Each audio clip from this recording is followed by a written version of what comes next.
السلام علیکم۔ Urdu centre heap میں خوش آمدید۔ خلیفۃ المسلمین بننے سے پہلے وہ بڑے ٹھاٹ باٹ سے رہتے تھے۔ ان کے خاندان میں دولت کی کثرت تھی۔ وہ شہزادے تھے اور اموی شہزادوں کی خوش لباسی بہت مشہور تھی۔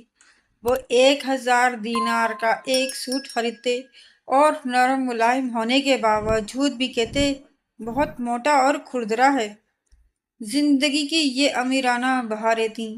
ایسے مہنگے کپڑے دن میں کئی بار تبدیل کرتے تھے اور یہی حال خوشبو کا تھا۔ مہنگی سی مہنگی اور عمدہ سے عمدہ خوشبو استعمال کرتے تھے۔ ان کی روزمرہ کے استعمال کرنے والی اشیاء کا یہ حال تھا کہ جب انہیں مدینے کا گورنر بنایا گیا تو مدینے جانے کے لیے ان کا ذاتی سامان 30 اونٹوں پر لادا گیا۔ سلیمان بن عبد الملک کی وفات کے بعد خلیفہ بنے تو سر جھکائے آنسو بہانے لگے، اتنا روئے کہ ہچکی بند گئی۔ خلافت کا بوجھ اٹھانے سے بار بار انکار کیا، لیکن لوگوں کا اصرار بڑھتا ہی گیا۔ وہ سلیمان بن عبد الملک کے ولی عہد مقرر تھے، لہذا لوگ انہیں اپنا خلیفہ بنا رہے تھے اور وہ مسلسل انکار کر رہے تھے۔ روتے ہوئے بولے، میں خلافت کا بوجھ نہیں اٹھا سکتا۔ ان کے مسلسل انکار کے باوجود بھی خلافت کا بار ان کے کاندھوں پر لاد دیا گیا۔ خلیفہ بنے تو ان کے لیے شاہی سواری لائی گئی۔ سواری دیکھ کر ٹھٹک گئے اور پریشان کن لہجے میں بولے، یہ کیا؟ غلام نے جواب دیا، شاہی سواری۔ کہنے لگے، اسے بیت المال میں جمع کروا دو۔ ساتھ ہی وہ اپنے خچر پر بیٹھے اور دفتر چلے آئے۔ خلافت کے امور نمٹانے کے لیے دفتر پہنچے تو وہاں شاہی خیمہ نصب تھا۔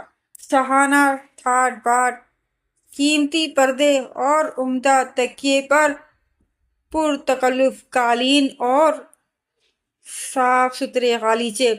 غلام نے انہیں حیران و پریشان دیکھا تو کہنے لگا، خلیفہ یہاں مملکت کے کام نمٹاتے ہیں۔ جواب دیا، ان سب کو بھی بیت المال میں جمع کروا دو۔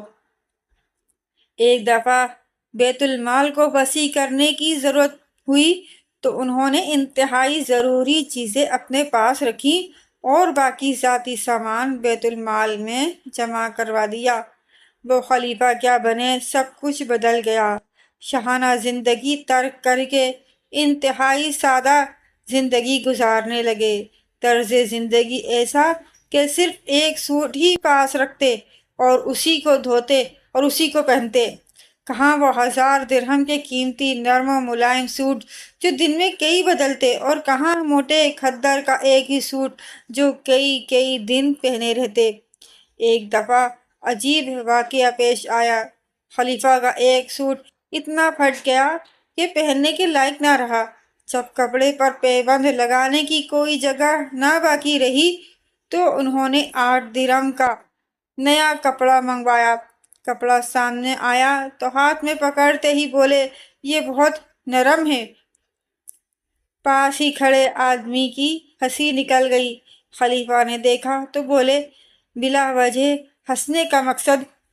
آدمی نے جواب دیا، جب آپ شہزادے تھے تو میں 800 درہم کا ایک ریشمی کپڑا آپ کے لیے لایا تھا تو آپ نے فرمایا تھا کہ یہ بہت موٹا ہے، اور آج صرف 8 درہم والے کپڑے کو بہت ملائم کہتے ہیں۔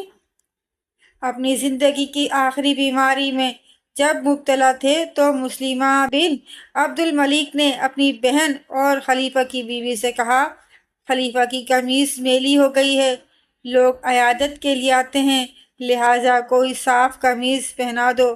بھائی کے کہنے پر بہن خاموش رہی، لیکن اصرار پر بولی، اللہ کی قسم، اس کے علاوہ ان کے پاس دوسری کوئی قمیص نہیں۔ خلیفۃ المسلمین کا یہ حال دیکھ کر مسلمہ بن عبد الملک کی آنکھوں میں آنسو آ گئے۔ یہ خلیفۃ المسلمین سیدنا عمر بن عبد العزیز تھے۔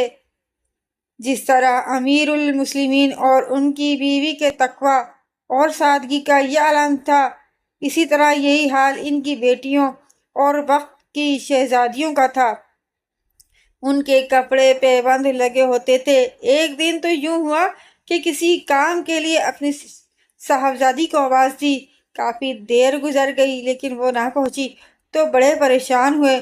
دوبارہ آواز دی مگر وہ نہ آئی۔ بالآخر انہوں نے کام نمٹایا تو کچھ دیر بعد وہ صاحبزادی حاضر ہوئیں۔ پوچھا، میرے آواز دینے پر آپ کیوں نہیں آئیں؟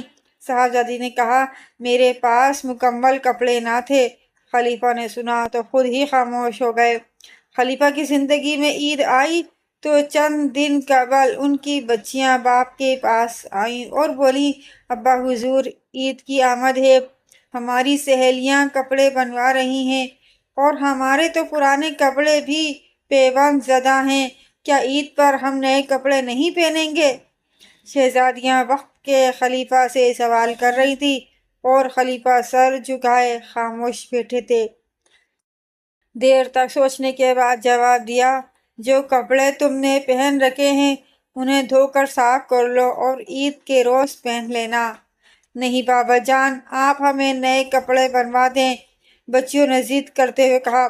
خلیفہ نے فرمایا، میری بچیوں، عید کا دن اللہ تعالیٰ کی عبادت کرنے اور اس کا شکر بجا لانے کا دن ہے، نئے کپڑے پہننا کوئی ضروری تو نہیں۔ بابا جان، آپ کا فرمانا بالکل سچ ہے اور درست ہے، لیکن ہماری سہیلیاں اور دوسری لڑکیاں ہمیں طعنہ دیں گی کہ تم امیر المومنین کی بیٹیاں ہو اور وقت کی شہزادیاں، تم نے وہی پرانے کپڑے پہن رکھے ہیں۔ یہ کہتے ہوئے بچیوں کی آنکھوں میں آنسو بھر آئے۔ بچیوں کے باتیں سن کر امیر المومنین کا دل بھر آیا۔ دیر تک سوچنے کے بعد بولے، میں کچھ کرتا ہوں۔ پھر انہوں نے بیت المال کے خازن کو بلا کر فرمایا، مجھے میری 1 ماہ کی تنخواہ پیشگی لا دو۔ خازن نے عرض کیا کہ حضور، کیا آپ کو یقین ہے کہ آپ 1 ماہ تک زندہ رہیں گے؟ خلیفہ خاموش ہو گئے۔ خازن کی بات بجاتی، موت کی کسے خبر ہے، کب اور کہاں آ جائے؟ بولے، جزاک اللہ، تو نے بے شک عمدہ اور صحیح بات کی۔ خازن چلا گیا۔